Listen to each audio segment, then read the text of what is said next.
Hey, Unique 2011 here on YouTube, Makeup Fanatics. I'm making a wig.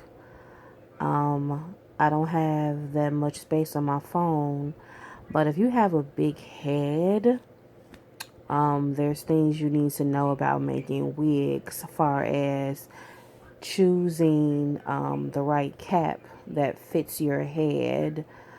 This is a dome spandex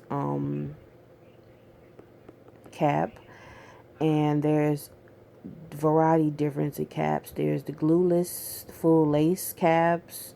Those are the ones that you see pre-made, but you can also buy those types on Amazon, which I have a few. Then those are the mesh caps that you can use.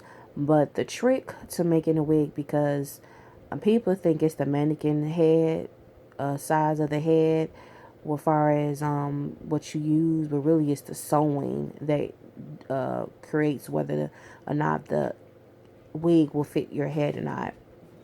And I used to use a styrofoam small head.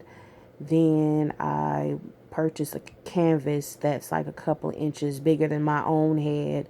And I thought, okay, it won't shrink when I sew it. Wrong, dead wrong. It's wrong. Meaning that when I sew my wig on that mannequin head, I could not get the damn cap off. And I wasn't even halfway done. Another trick is that is best to space it out in the back and then bring it together when you toward the front. I think the less hair in the back is better than having bunched up hair.